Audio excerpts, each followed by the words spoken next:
Welcome to the RAMZPAUL Show. Happy Monday. Happy June. June the 2nd. I can't believe it's already June. It's going to heat up here. It's been real rainy. We get a lot of rain in Northwest Arkansas, so it's been kind of crazy. It's great to be here with you guys. Had an excellent Friday show with Hillbilly Wrap Up. We met our goal to have the bonus show, so I'm doing a bonus show today. This show, the RAMZPAUL Show. I love doing this. Thank you so much for your support. And hey, if we hit $50 a day, I will do a bonus show tomorrow, Tuesday. And again, if you want to ask a question or a comment, there's Powerchat live there. I appreciate those. And Powerchats you can send before or after the show. That still counts. So if you're watching this later and you're like, yeah, I'm going to get the gold, make sure you get the gold. Just send it in later. I'll get that. And Streamelements has a tip feature. You will see that in the description. And YouTube, of course, has Super Chats, and Rumble has Rants. I think I covered that all.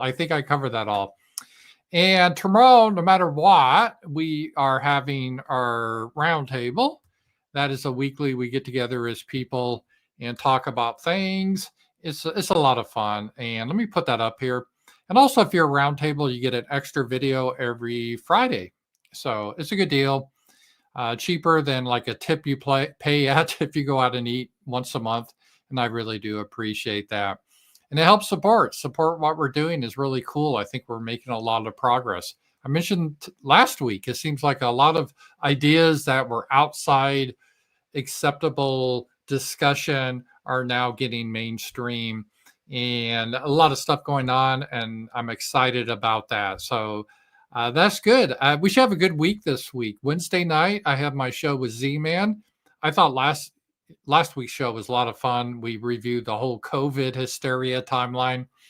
This week, I haven't decided yet. I'll probably think of something today. If you have an idea, just send me a mail at ramzpaul@gmail.com or just send me a super chat or a rant, and we'll consider that. I have to run it by him. And that reminds me, I need to pay Z-Man. I pay him once a month. We split the super chats on Wednesday, so thank you for that. And hopefully on Thursday we will boot up again the Daylight Dispatch with Sasha, and Fridays the Hillbilly Wrap Up, and so a lot of stuff going on. Thank you, and maybe a show tomorrow. We will see. But last week we went to Sasha's home. And her dad's died and she inherited the home. It's a real dilapidated home at this point, but we're cleaning it out. And all of a sudden in the yard, we heard it. Yeah. Just a real yappy sound. And this thing came out. This thing ran up towards us. I'm like, what the hell's this? And there it is. This is a dog. I don't know what breed it is. We take it into the vet tomorrow. It's a puppy. I think it's Grok says it's like a black lab mix, but he is fun, but he is a handful. I forgot what it's like to have puppies. If you guys been with me a long time, remember I had the dog Dino, and I trained Dino quite a bit. I think I'm going to train this dog too. I've been training him. Labs are supposed to be pretty intelligent dogs. I think I looked it up. Of all the dogs, they're ranked number 7th in intelligence of all the breeds, over a couple hundred breeds. So hopefully I'll have some fun with that. So I've been dealing with that. And when they're at the puppy age, I have to get up like at 4 a.m. every day to let him out because they can't hold it that long. I crate train him. So hopefully he'll be housebroken within a few weeks. So right now, those kind of a pain, but he's making good progress. All right, let's get into the show. I have some stuff from last week. Loretta Swift, who played Major Margaret Houlihan, Hot Lips on MASH, died. I think it was Friday, and she was 87 years old. That's a good life. My dad lived to be 88, and I did a video for my members on Substack explaining, how long you really will probably live. It's like 95% of people live to be about 60. So, and most people live to be 60. And it's something like 80% of people make it to 70. So that's common. You usually do. Now, to get to 80, though, it's only like 50% chance to get to 80, and 90, about a 20% chance. And pretty much no one makes it to 100. You could, but it's very rare. So she lived a long life. MASH, looking back on it, it was sort of a subversive show back in the 70s. It was supposed to be about the Korean War, but it's really about Vietnam based on their long hair. It didn't look like the Korean War at all. And the first couple of seasons of MASH were funny, but then they became really moralistic and they became preachy. And Alan Alda, I can't stand the guy anymore. He became preachy. The whole show kind of went to shit. But the first couple of years were fun. And Margaret Houlihan was a nurse, a kind of busty nurse. And the first couple of seasons, she could play up the role of being kind of Hot Lips, right? Kind of a sexy vamp type of character. But then she ended up being a feminist at the end, so it kind of ruined it. But if you grew up of my generation, you watched MASH. It was on, then it went forever on reruns. I just remember every night after the evening news at 10:35 p.m., I think Channel 9 in Denver, MASH rerun would come on. And it was, I kind of got sick on it. It doesn't really hold up well when you look at that back at it, but at the time it was very popular. So she passed on. So yeah, that is what is happening. Okay, let's just see here what some of the big things that are happening. Well, we got Russia, and then we got the usual stuff. Yeah, I think this was we had a happening yesterday in Boulder, Colorado. And as you guys probably know, I was raised in Colorado since I was 3 years old. My parents moved to Colorado. I was born in Illinois near Chicago, but I was raised in Colorado through the 60s, 70s, and 80s. And even some of the 90s, I went back. Colorado, until about the 90s, is when it went through a transformation. But until then, it was kind of like Arkansas, like the state I'm in now, with politically, it was a cowboy state, solid red state. And then the 90s, you had a lot of Californian refugees moved into Colorado, and they brought their politics, and the whole place went to shit. I think the governor now is literally a gay Jewish man that's married to another man, and he wants to make it illegal to say certain things. It's just crazy place. So this happened in Boulder.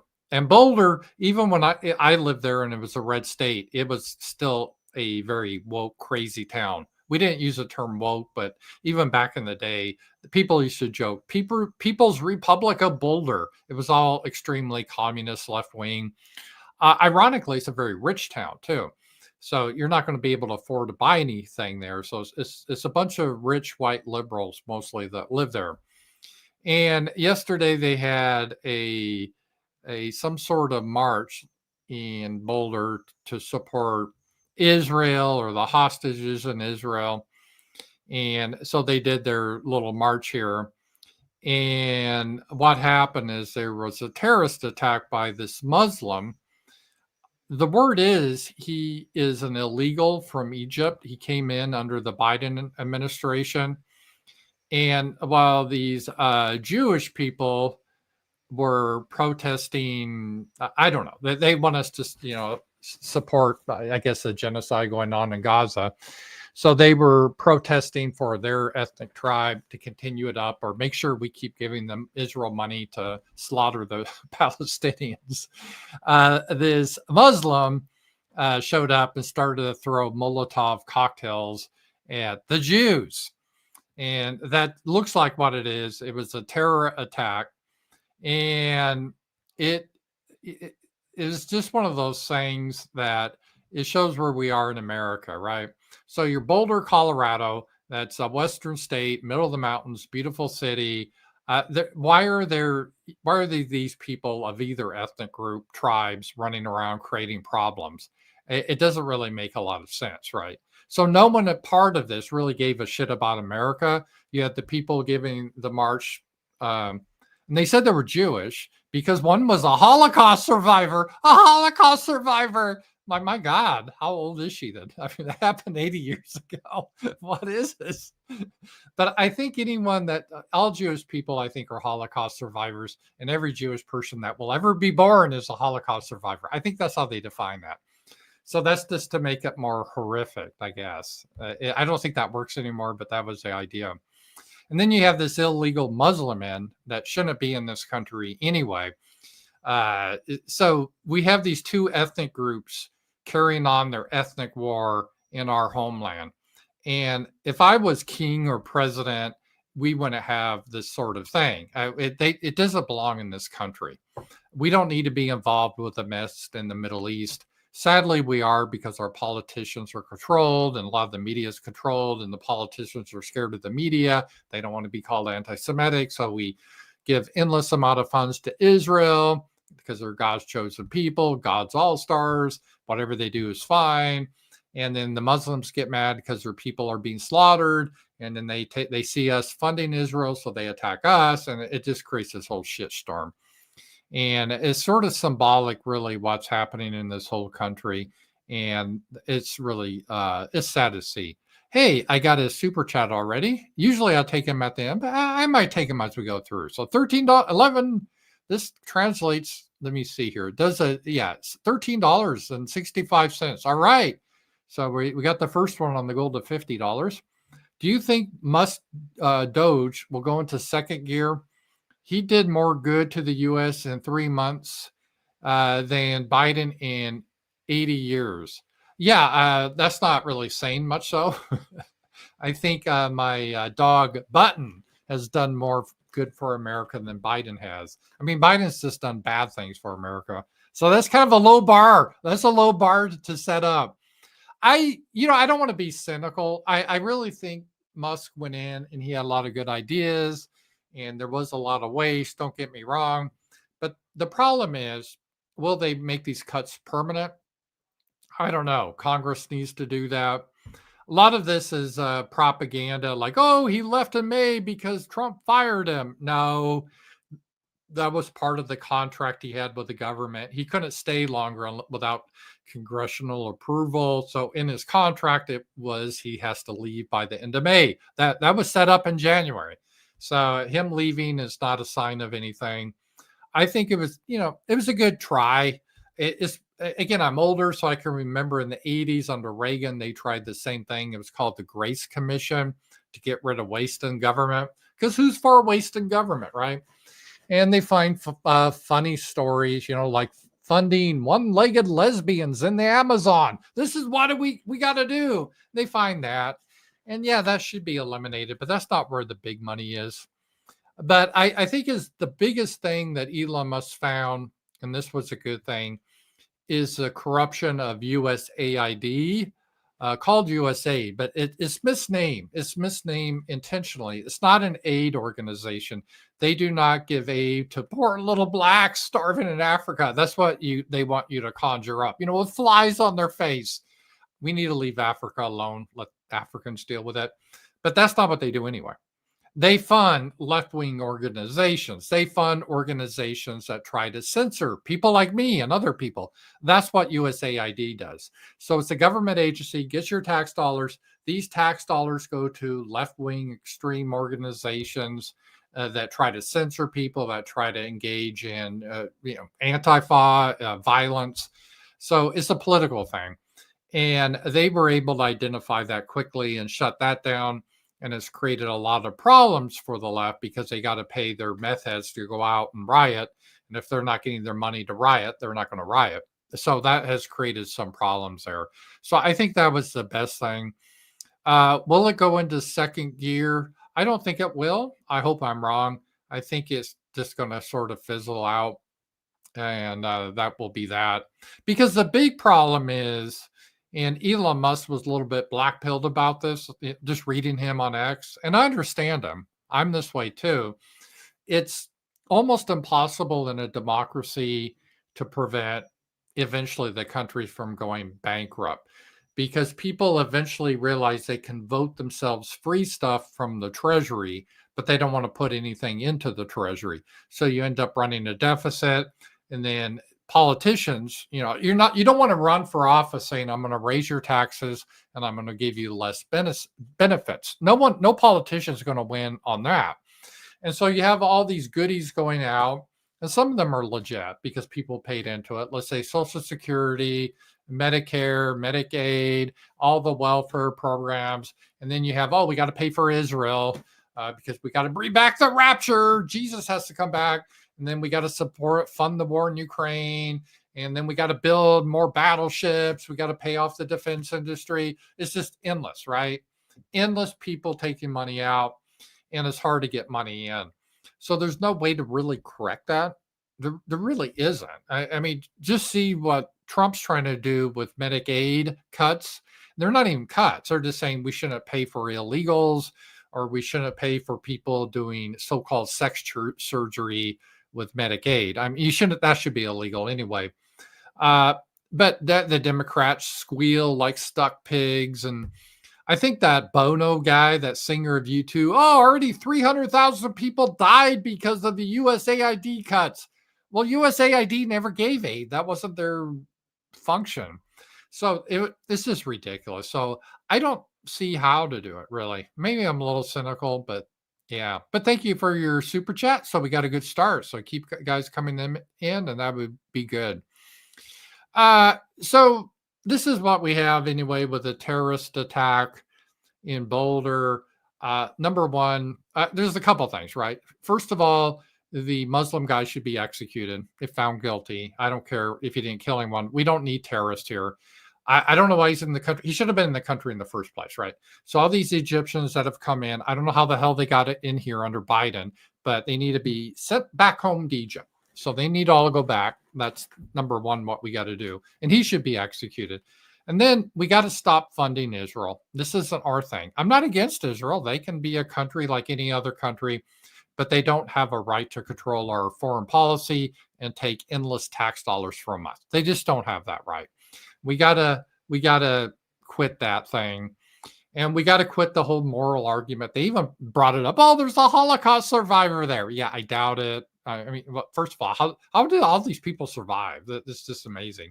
And again, this was 80 years ago. So it's 100 years old, the person? I mean, what is this? This doesn't even make sense. And what about bad luck, right?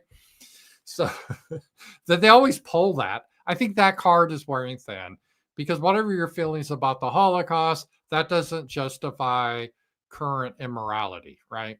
I brought up this point before. If, say, my relatives in the past were persecuted, that does not give me the right to deal shitty with people now. It doesn't really follow. And so we need to get away from that. But the neocons and the politicians that are controlled are really kind of bloodthirsty. And let me just show you this here. Lindsey Graham. Hey, speaking of, this is Pride Month, right? Hey, Lindsey Graham, right? So Lindsey Graham, this is Greta. So Greta, she's pivoted. Greta Thunberg, is that her name? She's that Swedish girl that is learning disability that dropped out of high school. And she started to lecture Americans in the world about climate change, even though she's not even, she's a high school dropout, but she's lecturing us about climate change. The polar bears are dying, and they're not. Their population is growing. But she was told that when she was in high school before she dropped out, and it gave her the SADS. So she ran around meddling and causing problems. Many times women will do this if they're not focused. That's why they need to be focused. Otherwise, they run around, cause problems. We saw that during COVID. Women, it's better when they're married, they have a family, they can focus on their kids. Otherwise, they end up, they doing weird things. And this is Greta. And then she kind of got bored with that. And then she's decided now she's going to, but she was a hero then. Everyone loved Greta. But then she decided to support the Palestinians. And a lot of the people in positions of power now, they want her dead. So what's happening? I guess Israel's blockading Gaza. The Palestinians are trying to starve them. I guess they figure, hey, we did this in Ukraine in the 1930s. I guess we could do it again in Gaza. Why not? Worked once. Let's try that again. Starve them out. So they're Greta and these people, they're trying to bring food in to the Palestinians. I wouldn't, because I don't really care about the Palestinians. I have nothing against them, but I'm not going I want to do this because I don't really care. I don't think we should be funding Israel though. But Greta, she wants to help the Palestinians. So Lindsey Graham, hope Greta and her friends can swim. So I guess he's threatening the United States senator to blow up that ship and kill her. Maybe she'd be eaten by sharks. But because you must never cross the people that control Lindsey Graham. And the people that control Lindsey Graham are not Americans. This is a problem we have in our country. And Lindsey, just think about this. He decided, I think I'm going to post something. I think this is a good look. I'm going to call for the murder of this young girl because she and these people are delivering food to the enemy of the people that control me. It's bizarre. It's just really bizarre. But he thought, yeah, this is a good look. This is a good look. This is what I want to be about. Not a good look. Even if he believes that, even if he is controlled, you think for optics, you say, oh, we want peace, but Israel has justification. We must remember Hamas, and the stories are exaggerated, but we need a peaceful settlement. You think he'd say something like that? No. Instead, he calls for the killing, murder of Greta. Not that I care about Greta, but here's Lindsey Graham trying to act like a tough guy, which, given Lindsey Graham's personal behavior, is kind of funny. But that's Lindsey Graham. Lindsey Graham, though, to be fair, he wants war with everyone. But so he thought that was a good look. This is a good look, calling for the murder of this young girl. So there's Lindsey. That's where we are. Hey, I got one from Pan Hive. So that's the C. So it's $18 already. Great. If Trump knew about the attack on Russia bomber fleet and allowed it to happen, he is just as bad as Biden. If he didn't know, then Ukraine should be severely punished and he should leave NATO. Okay, yeah, good point. I'm going to talk about that, Pam. That is one of the, let me see if I got that. Pam, right? Pam, hi. Pam, I will talk about that. That's one of the prep stories I have, and I will address your question then. So thank you on that. All right, I wanted to get through this Israel stuff first, and because we were kind of in what was happening. I think I'm done with that. Am I done with the Israel stuff? At least for today. Yeah. So Lindsey Graham. So let's go. This is a good time. Good pivot. Pam, perfect timing. We will pivot to Russia. So, all right. A little bit about what's happening here as a background. Russia, the war, I'm not going to go through the whole history of the war. I've been over it before. Started in 2014 in a coup. They had a civil war. 2022, Putin invaded. Initially, the Russians had minimal troops around Kiev. They didn't attack Kiev, but they wanted to get a settlement. They met in Istanbul in 2022, the Ukrainians and the Russians. They initialed a deal. They had an initial deal. They both signed. And then immediately when the Ukrainians got it, and Zelensky, I think it was Boris Johnson. Is that floppy-haired guy from Britain in the Biden administration? It wasn't Joe Biden because he's senile. Probably Anthony Blinken told Boris Johnson to go to Ukraine and tell Zelensky to not just tear up the deal, the peace deal, and fight Russia. Because again, this war really wasn't about Ukraine versus Russia. This is a proxy war where the United States and the neocons, and this goes back to 2014, wanted to destroy Russia, break it apart, send BlackRock in, and have fabulous gay pride parades. That was the goal. So the war began. Russia withdrew the small amount. Well, they withdrew the troops around Kiev because they had the initial agreement, but then that agreement was broken by Ukraine, and the war's been going on since. So, and Russia has been winning despite the propaganda. We've been getting all sorts of propaganda. It's just been really crazy from that. And let me see if I have here. Yeah, this was an example of the propaganda. So I'm just giving you a little background. So you got to understand the lies that the media tells, because the media they don't see their function as reporting what's reality. They see their function as promoting a narrative. And this was back in May of 2022. The Daily Mail. Vladimir Putin is given 3 years to live by doctors due to his rapidly progressing cancer. So it's in May, so already it's been 3 years and Putin hasn't died.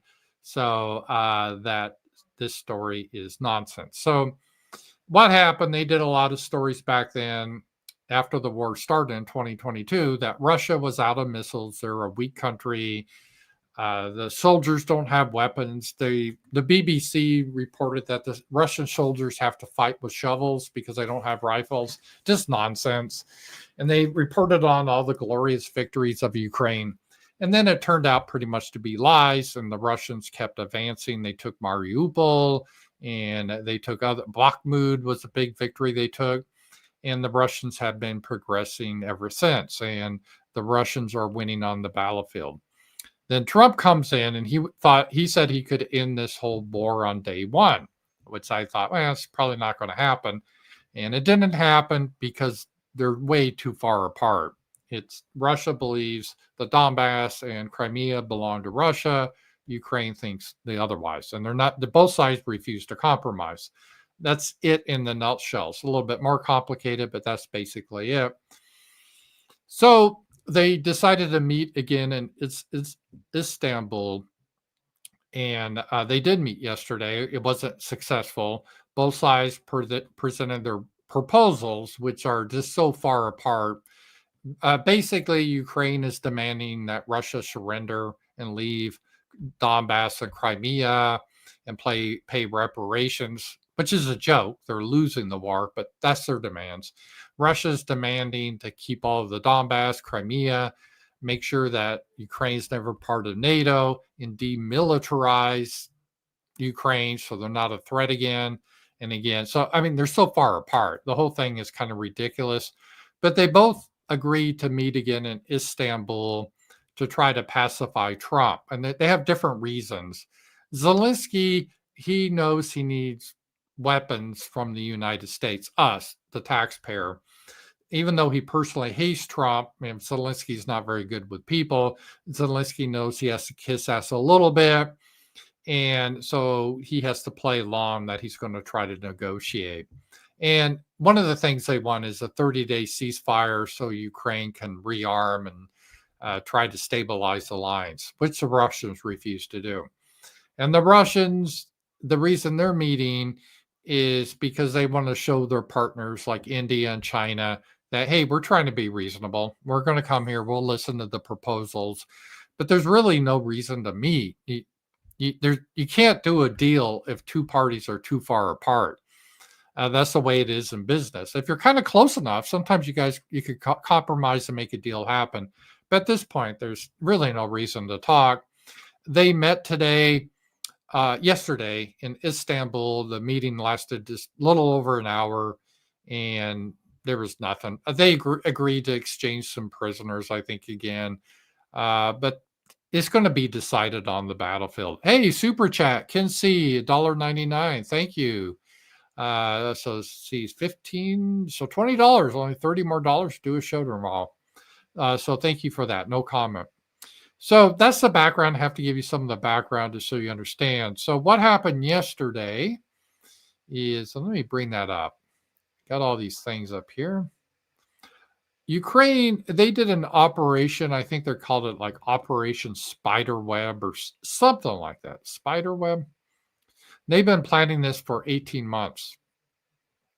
And what they did is they snuck in these trucks full of drones into Russia, and they put them by Russian air bases, which Russia's a huge country, and they have air bases in Siberia, in the Far East, closer to Japan than Ukraine. But the Ukrainians were able to sneak these trucks into Russia, disguise them, and in the back of the truck were like hundreds of drones each. And they got near each of these air bases where the strategic bombers are, kind of like Russia's equivalent to our B-52s. These are the bombers that can launch nuclear weapons. So Ukraine decided to attack them. And there's some problems with this because one of the things, based on our agreement previously with the Soviets, is both sides can't hide their strategic bombers. This way, each side can count because we had limits how much we'd make. So Russians with their satellites can see our B-52s and we can see their planes. So the planes are in the open, and we understood that. But Ukraine tried to escalate this now by attacking those planes. And they did a drone attack, and it was fairly successful. Again, it's hard to tell really what happens because both sides lie. You have to understand that in a war. So Ukraine declared they destroyed 40 of these strategic aircraft, which would be like a huge number. It'd be like a third of all Russia's strategic aircraft. But that number's probably bullshit because, Ukraine always lies. They do propaganda. But then you have to take Russia, what they're saying is true. So there's been, I think the number instead of 40 is probably closer to like 8, which is still a significant number. And it is an escalation for sure. And based on Russia's nuclear doctrine, because Ukraine attacked part of their nuclear shield, Russia has a right now to respond with nuclear weapons against Ukraine. And that's what this guy is saying. I guess you can put odds. You can bet if the world's going to end. But how are you going to collect if the world ends? I don't know. But you can bet on anything. So there's 19% chance if you put your bet now that there's going to be there'll be a nuclear weapon used in 2025. I don't know. I don't think Russia will escalate that much, but it could happen. Ukraine's drone strike hit the Russian air bases, reportedly destroying part of its strategic bomber fleet. That's true. We just don't know how much. Ukraine said 40. Some of the Russian sources said, just one, but some were damaged. The truth is probably somewhere in the middle. Moscow is furious. Yeah, whatever. Talk of technical nukes is no longer theoretical. What this means, we're closer to a nuclear conflict than any point in decades. Yeah, I could be promoting that. That's good for clicks and everything, but I don't really see that's going to happen. I don't see the reason Putin would want to escalate it that way because they're already winning. Yeah, they're upset, but this is war. But I don't expect to see anything that dramatic from Russia. They're going to continue what they're doing, which is taking territory from Ukraine. And I don't think they're going to be distracted from this. So that was a big thing. Now, the question is, did Donald Trump know, or did Ukraine do this on their own? Ukraine said that America knew, I believe, but then the Trump administration, I saw reports said they didn't know. And they said they planned this for 18 months. So this was probably planned under the Biden administration. Again, Biden didn't know what was going on. He was senile, but his staff, whoever's running things, they probably knew about it. So it was already in place, this plot, before Trump took office. I don't think Trump knew about it. And,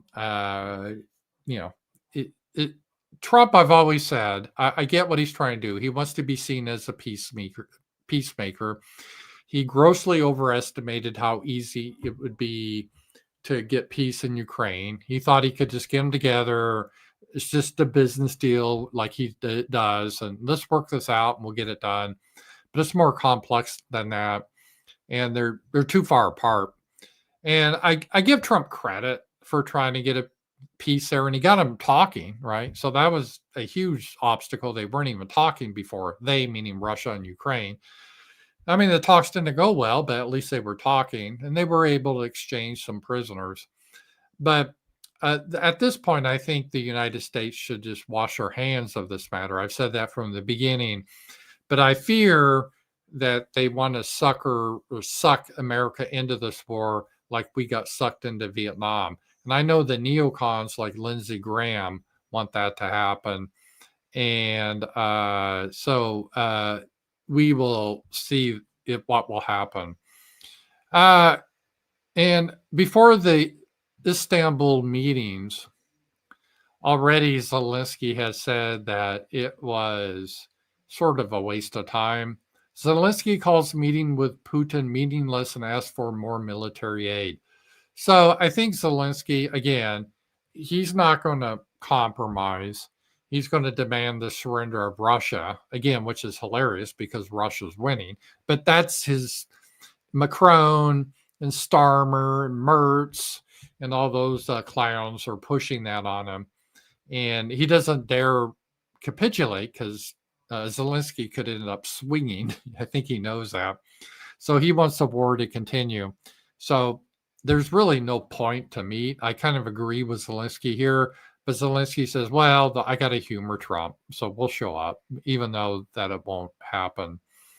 And so that was sort of the thing here. And part of the Kiev's agreement, let's see here. Here was, I think this agreement that because both sides were supposed to provide the proposals at Istanbul, and Kiev's proposal we already had, which meant it probably was written by the Americans, I'm guessing. But let's take a look at what the demands are. A complete and unconditional ceasefire in air, land, as a prerequisite for peace negotiations. Again, this is fairly unusual. In the Vietnam War, there were peace negotiations without a ceasefire. And getting back to hot lips, right? MASH, there was a lot of negotiations without a ceasefire. Russia doesn't want a ceasefire because they have the Ukrainian troops on their heels. And an unconditional ceasefire, meaning there's no conditions, Ukraine could use that time to rearm, rotate troops, and so forth. So that's not going to happen. And they're talking about these illegally relocating Ukrainian children. That's kind of ridiculous. They're not Ukrainian children. These were Russian families that left. And all this. So they're demanding a whole bunch of stuff from Russia that Russia will never agree to. And Russia, I'm sure, submitted their plans yesterday, and there's no way Ukraine is going to capitulate to that. So it's going to be decided on the battlefield right now. Let me see if I have more of that. Yeah, we went over that. So I would hope that we would get out of this mess, but I don't know. I don't know with Trump. He wants to be seen as the peacemaker, and he thinks it would be bad optics if we pull out of this and there's Russian tanks in Kiev. He'll get the blame. But I would tell Trump most people don't care, and no one gives a shit what the neocons say. So I would urge him to end our involvement with the war. Now, Britain, they spend their time trying to replace their people and arrest their people that resist being killed. They decided to try to distract their population getting into some stupid war with Russia, even though Britain really has no army or navy to speak of. They're a third world country at this point. First, we are moving to warfighting readiness. Well, have fun, Britain. You can have a war without us. I don't know who you're going to fight. Are you going to send your Muslims to fight with it for you? I doubt that. And are you diversity troops? And they have 5 tanks. It's just a joke. I don't know what they're talking about. He's acting like he's Churchill or something. As the central purpose of our armed forces. When we are being directly threatened by states with advanced military forces, the most effective way to deter them is to be ready. No one's threatening Britain. No one's threatened Britain. Donbass has nothing to do with Britain. Putin is not planning to invade Britain. Britain always does this. I mean, they did this in the Second World War. Until Britain declared war in Germany, Hitler didn't want to declare war in Britain. The whole thing is just crazy. And frankly, to show them that we're ready, to deliver peace through strength, we will innovate and accelerate innovation at a wartime pace, so we can meet the threats of today and of tomorrow as the fastest innovator in NATO. But see, their innovations probably have nothing to do with weapons. They probably have to do with finding more genders or more gender training in the military. That's what they think of as innovation. Now, this doesn't mean replacing people or hardware. Quite the opposite. It means learning the lessons of Ukraine, which I've discussed many times with President Zelensky, to ensure that every capability we have works seamlessly together. Drones, destroyers, AI, aircraft, each different branch of our armed services fully integrated to create an army which is 10 times more lethal by 2035.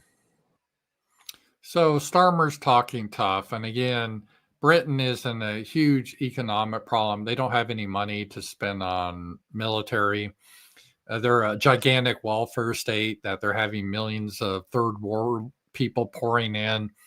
It's a really depressing place now, sadly. And again, that's my ancestry. Starmer is hated. He has extremely low polling numbers. Yeah, this is all LARPing for them. They like to talk tough, and they're mostly about narratives. This is how they think. They think narratives have power and can change reality. They don't really deal with the reality. So he will talk tough, thinking that will make a difference. It won't. So that is where they are today on that. So I hope Trump can just get rid of this war, but sadly, the longer he stays around in the war, the more we're going to be sucked into this war. All right, let's see else what we have. Let's do some economy. This was pretty exciting. If you have crypto, and let's take a look at this here. And this was, let's see, just in, Tom Lee. Wasn't he married once to Pamela Anderson or something? And was he a Motley Crue? This guy? I thought he looked different. So Tommy Lee, he took a break from drumming, and he's going to give his opinion on Bitcoin. What's Bitcoin? What is it moving with? Just risk assets at this point? It got back to an all-time high, which you were forecasting as well. But now I think, what are we, 104 this morning? So it's pulled back. Yeah, I think it's consolidating. It makes sense. You know, Bitcoin is responding to global liquidity, which is moving up, and I think anticipating a dovish Fed next year. So that's a tailwind for Bitcoin. But, you know, Bitwise has a great stat. You know, 95% of all Bitcoin's been mined, but 95% of the world doesn't own Bitcoin. So I just... That's an advantage of Bitcoin if you're not familiar with it. It's not like the dollar where you could theoretically print unlimited dollars. I guess it's a little bit like gold. There's only so much gold, but it's even more restrictive than gold, because theoretically you could find another gold deposit, or hey, you find an asteroid made of gold, and that would ruin the price of gold. You can't do that with Bitcoin. It's in the algorithm. There's only so much that can be mined. And I think 95% of Bitcoin has been mined now. So as the demand increases, the supply is not going to increase much in Bitcoin. You can't. And if the demand keeps increasing, you should see a higher price in Bitcoin, especially if people start to worry about the dollar because of the problems we're going into. I don't really see a solution. I don't think we can grow our way out of the deficit. And I don't see where someone brought up Doge, and thank you for that, chat, but I don't see that being the answer long term. And so people will look for other forms of currency that are more stable. And Bitcoin is stable in the sense that you just can't print it like dollars or any other currency out there. I just think that there's still a huge demand versus supply imbalance, meaning there's a lot more potential buyers of Bitcoin over the next 10 years. And so I think there's a lot of upside into year end. Into your like 150 target. Yeah, 150, maybe 200, even 250 this year. What? That'd be nice. So he's saying 150 target, maybe 200, maybe 250 for a Bitcoin. 150 to 200 to even 250. And what's you don't have a terminal price on that, do you? Well, it's I think at a minimum it should have the same network value as gold. And if you look at above ground gold, it's probably 23 trillion. So that would be 1.2 million for Bitcoin. But I think Bitcoin is more valuable than gold. So gold. I mean, Bitcoin could be 2 million. Yeah, Bitcoin's a little easier to divide than gold, and so it makes it easier. 3 million long term. I mean, even higher. Okay, thank you. And we're talking years, obviously, but 95% mined. I don't think the last one is mined till what, 2150 or something. Yeah, it's getting harder and harder. Yeah, I mean, depending on what decimal you want to use, it's probably like 2040 or something. But yeah, but it's if you're having something forever, it'll always. So what's your terminal value? That's what we just said. Yeah, I mean, the final. He said 2.5 million. 2.5 million at the end. Yeah. Or maybe Okay, maybe higher. Or maybe even I higher. didn't appreciate that point. Yeah, I mean, it could. But I guess sorry, maybe the way I meant that is, does that happen at the end after it's all? When it's all mined. When it's all mined? Yeah, and there'll be network fees generated. Or does that happen before it's mined? It's like as if Berkshire did a buyback and there was only one share left. What would Berkshire's share price be? It'd probably be the market value of Berkshire. And as you said, So he's predicting millions, 2 million for each Bitcoin long term. I don't know. It's hard to bet. It's hard to bet against Bitcoin though. So that's something to keep in mind. All right. So again, see here. Thank you for your support. And see what we're up to here. We had let me refresh my Powerchats. See if I got any Powerchats. Sometimes they come in late. So okay. All right. Let's take a look here. So that's the Bitcoin.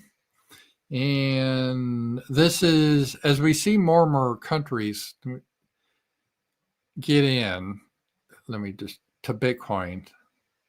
Russia, their bank, they're tying the bonds to Bitcoin. And here we are, Russia's largest bank, SB.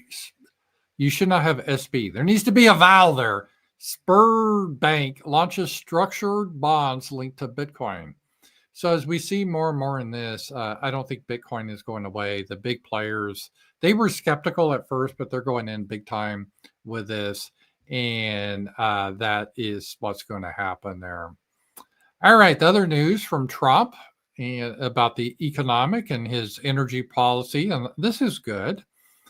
Hopefully we'll see some improvements on here. This has to do with reviving the Alaska LNG pipeline project. So let's take a look at this. North Slope Borough. Well, Bill, this is such an incredible opportunity where Chris and I are here literally at the top of the world, the northernmost place in the United States, called the North Slope Borough. This is the size of Montana. An area across the top of Alaska, includes the National Petroleum Reserve, Alaska, and ANWR, two areas that President Trump has set free for development. And these folks up here, they care about the land, they care about the wildlife, they care about their communities. They know that this development can be done safely and smartly here. And when that happens, it not only benefits every American, it also helps our national security because we have an opportunity to sell energy into these Pacific allies. We can sell energy to our friends and allies so they don't have to buy it from our adversaries, and that's a key part of President Trump's energy dominance strategy. Okay. Well, Bill, this is such an incredible... That poor guy next to him is just smiling like, I don't know what to do on my camera. I guess that is awkward. That's cool. That's cool. I don't know if we'll necessarily see lower gas prices initially, though, but it will help. Part of the problem is refineries. I know California is going to be shutting down some of the refineries, which will result into higher gasoline prices, even though low oil prices are going down. So that's good. Trump's making good on his thing to do that. And I like to see this here. All right. Couple will do some woke stuff here. Have a lot of stuff to go over today. I saw this headline. This is just crazy. Amid President Trump's several executive orders against trans rights.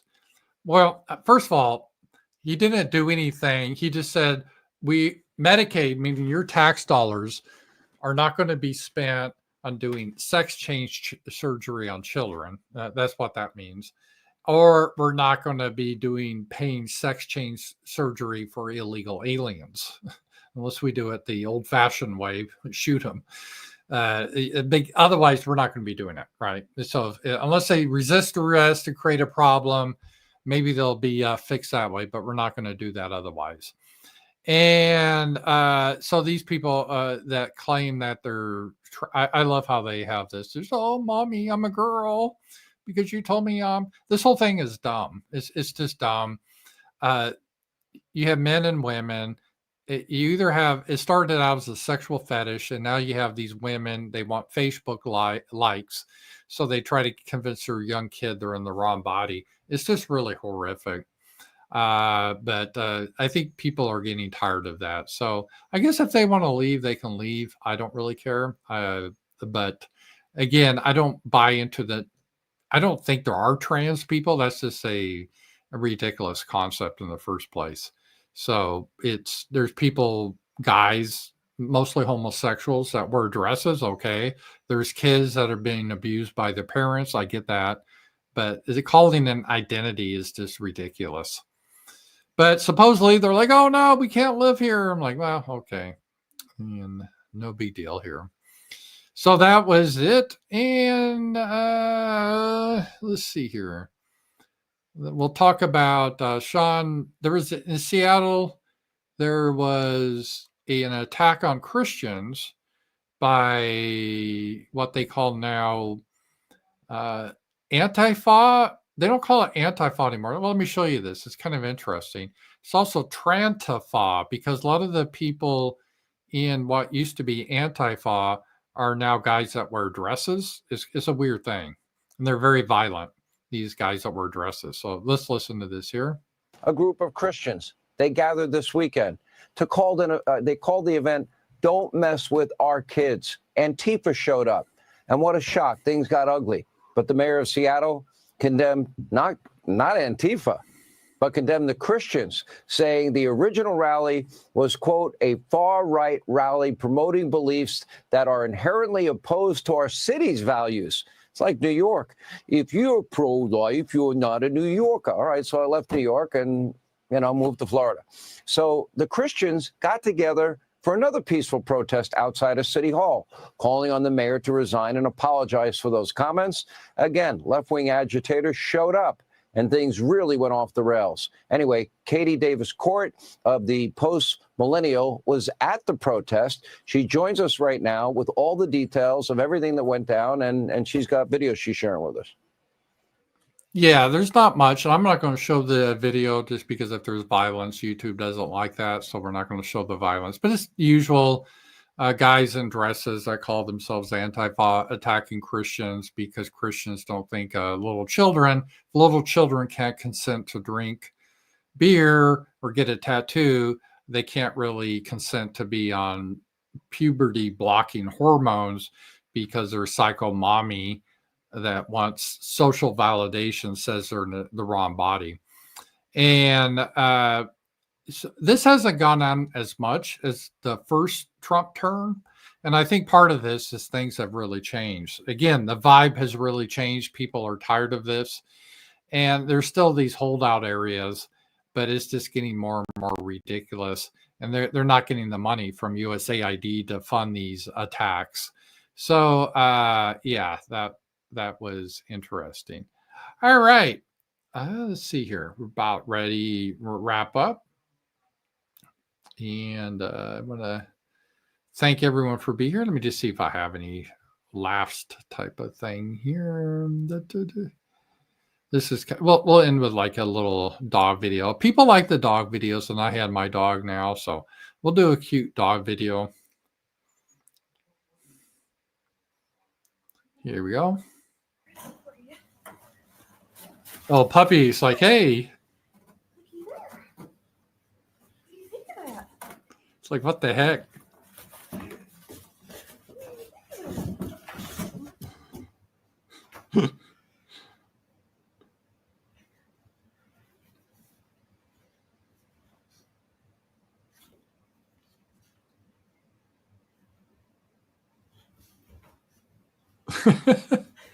That's how they are, because they have another dog here, Button, and the puppy's always like, they play is kind of funny. Aw. Little puppy. They always like to smell each other's butts. That's what dogs do.